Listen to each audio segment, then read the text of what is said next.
Alright, scholars, tonight's lesson is going to be what are dot plots. Okay, turn to page 39, write your date in the corner, and write in your title. We're going to review a little bit first.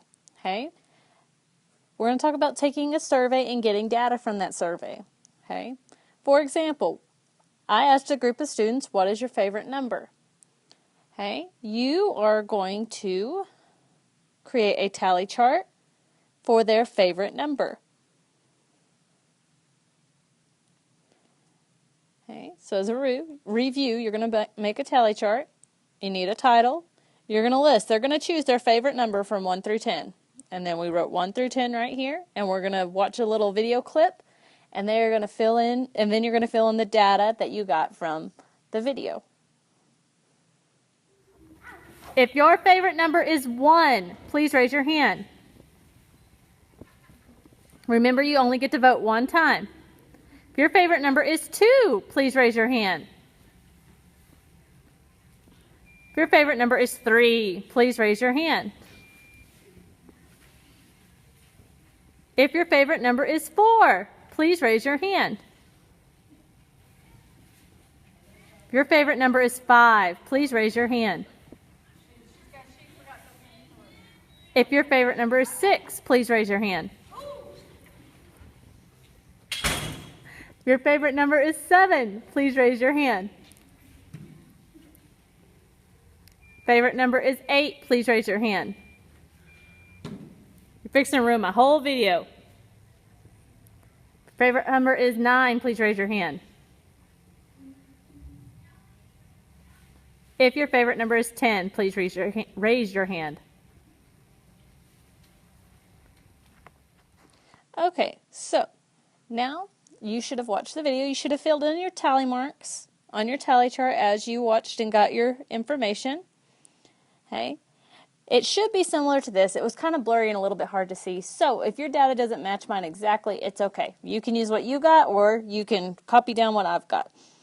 Okay, I was just trying to make it a little bit fun on the video. So you've got your tally chart right here. So now we're going to take that data and we're going to turn it into a dot plot. And what a dot plot is you're going to make a number line with 1 through 10. Okay? Remember, the arrows at the end show that that number line can go on for forever, but we're just focusing on numbers 1 through 10. Okay? And instead of doing tallies and making a tally chart like we did up here, we're going to take that same data, but instead we're going to use dots. Okay? So 1, I got 6, so I'm going to come and put 6 dots above 1.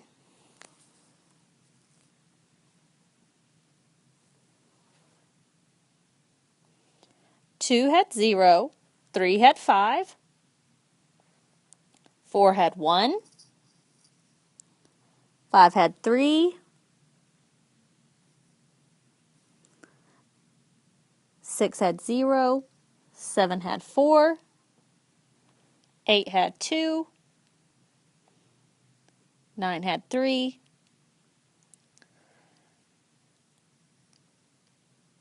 and 10 had 2. So all we're doing is, it's really just another way to show your data. It's similar to a tally chart in that you're putting dots to represent how many voted for each thing.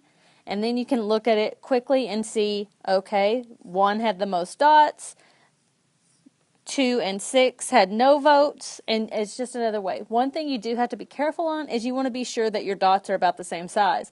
You don't want to put a big, huge dot representing one thing on 2 and then have teeny tiny ones on all the rest. Okay, so be sure that you have same size dots. Okay, and then you're going to be able to answer questions using that information. For example, okay, which number occurred the most? You just have to look and see which one had the tallest stack of dots. Okay, which one was the least? Again, you have to look to see which ones have no dots or the lowest number of dots.